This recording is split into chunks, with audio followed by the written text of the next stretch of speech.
How are you guys doing? Welcome to the channel. Thanks for joining us. If you haven't, please subscribe. If you like this video, feel free to leave a comment. Today I'm going to talk about something that almost everybody asks. It's one of the most common questions we get, which is, what is my rate of return going to be? That's an interesting question, and the answer is simply, I have absolutely no idea.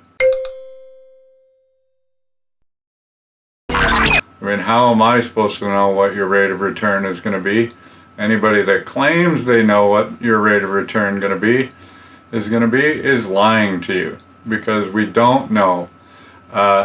Luckily for us, when you're a certified financial planner, Financial Planning Canada, or FP Canada, every year sends out guidelines that we are supposed to use as far as what we're supposed to use for long-term projections of what rates of returns we should show when we're developing plans for clients.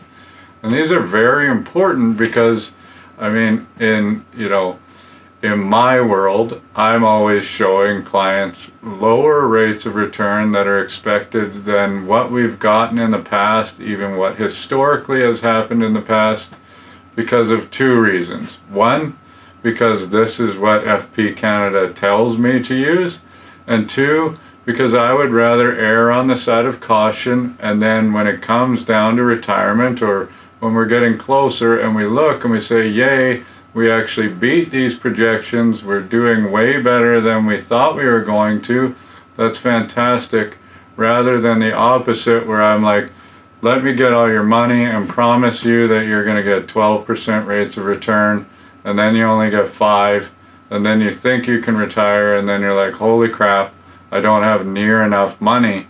That's a worst case scenario in my opinion. And anybody that's ever selling you on the fact that they're like, last year this fund got 29%, so you should invest in it, basically just walk away from that person and be like, get the hell out of my face, because I could look at any mutual fund or any ETF and be like, I found one that beat that last year, and just put you in that, and that does not mean that it's going to do that next year. That is no indication of what's going to happen next year. So don't listen to anybody that tells you that, because that's just a bad sales tactic and it's not good planning. Alright, so here are the rates, and I'm going to have to look at my screen, but Ryan will be nice and he'll put up a bunch of numbers that you can look at, and he'll probably make fun of me for some reason in the comments or whatever. So we're supposed to use a projected inflation rate of 2%. But as we all know, it seems like inflation is going up a little bit more than that. But once again, remember that this isn't necessarily what is supposed to happen this year, but what we're supposed to expect for the long term. We're talking 10, 15 years. And eventually, even if inflation does go up for the next couple of years, eventually it will come back down. So we'll use the 2%. That might change. Short term, investments on this thing, I mean, a guess is considering probably like GICs or even cash-like investments, and this is probably high. They're suggesting a 2.3% rate of return.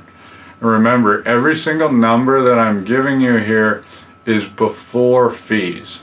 So you need to think about that too. And we'll talk about that in a bit, and I'll just talk about like a fund that a lot of people might actually be invested in, and what you should be using as your estimated rate of return based on just following these steps.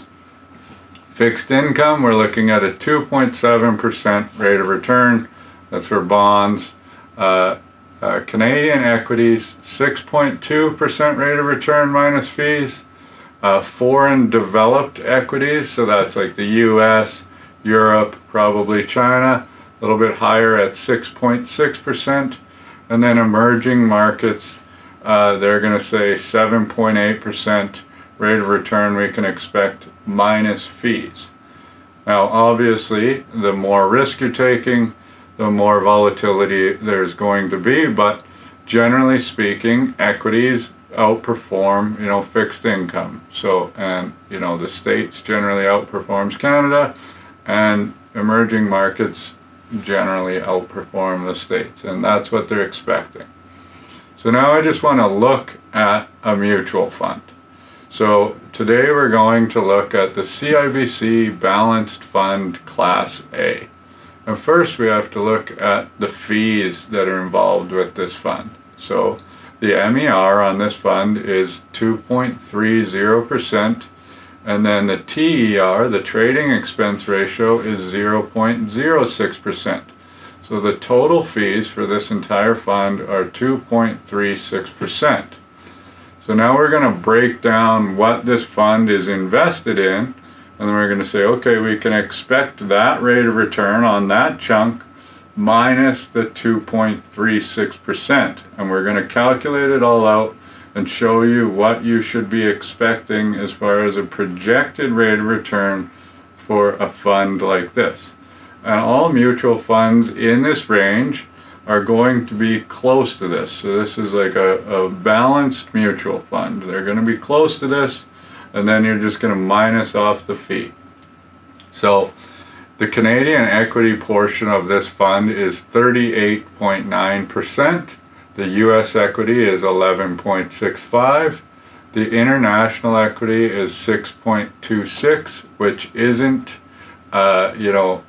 like developing nations. That's like Europe, so it's still that 6.6 expected rate of return. There's a fixed income component of 36.11%. Other, which is 4.25%. We'll assume that's the same as fixed income, because it's probably real estate or something. And then a little bit of cash, there's 2.83%. So the Canadian equity, we can expect a rate of return on that portion of 3.84%. The US equity, 4.24%. The international, 4.24%. The fixed income, 0.34%. So if you're expecting a rate of return of 2.7 and then the expenses on the fund are 2.36, well, you can't really expect a very good rate of return. Same with the other, and then the cash portion is actually going to be negative. You're paying, 2.36% for this fund, and we can't really expect a rate of return on the cash.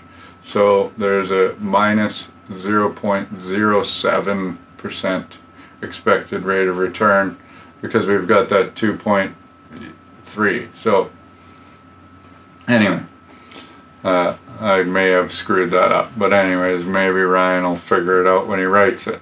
So now what we have to do is we have to say, okay, we need to calculate that rate of return by the percentage. So 3.84 Canadian equity rate of return times 38.9% is 1.49%. Do that with the US, it's 0.49. The international, it's 0.27. Fixed income, it's 0.12. The other, it's 0.01. And then the cash, it's negative 0.07. So we have a total rate of return that we can expect of 2.31%. And that's it. That's not the greatest expected long-term rate of return, but their projections aren't very high for, the next decade or so, which is fine. I mean, that's happened before in history, and we've had a really good boom time. Can they be wrong? Absolutely. They might be completely wrong. Hopefully they are wrong, and hopefully we do get better rates of return than this. But this is actually the rate of return that somebody at CIBC that's trying to sell you this fund should be telling you that you should expect. So when I'm running a scenario of, trying to project long-term rates of return for a client and using a balanced fund, for example, then I'm going to use a rate of return somewhere around, 3.3 to 3.5%, depending on, what the fees are that we're going to be charging that client. Because we are obviously going to be charging our clients less than 2.36%. So the only thing that I'm doing when I'm showing the difference between, say, a CIBC fund and working with K4 is that, guess what, we're paying, you know, 1% less. So then I can automatically assume that your rate of return is going to be 1% higher. Is that necessarily going to be true? No, that's not necessarily going to be true. But in most cases, we are going to outperform, you know, funds that are charging that much just because they cost less and the investments are actually very similar because they all sort of own kind of the same things. So it's very important to really understand that. And that's just the first thing that we can control. And then next is like, okay, let's actually focus on planning because we can control that aspect of everything. Whereas we can't control the rates of return that you're going to get. Now, just for sort of a side note, the 10-year rate of return on this particular fund was 4.72%. So the projected rate of return is almost 2.5% lower than what that fund has actually returned. So I'm making the assumption that if somebody's trying to sell you this fund, they're going to say, oh, you're going to get about 5% rate of return. But that's not actually what they should be showing you. So I just wanted to fill you in on what we're actually supposed to say and why somebody might say something else completely. I think it's better to err on the side of caution and then get a better rate of return than we were expecting and say, yay, we can have a retirement party, let's party. And that's, I don't do that because I'm like, you know, making people save more than they need to. It's just, I want to make sure that you're set when that time comes. And that's all I really care about. If you'd like to talk to us further, please check out k4financial.ca. You can email us anytime if you're interested in our planning services. We'd love to talk to you. If you haven't already, please subscribe and we'll see you very soon. Thanks.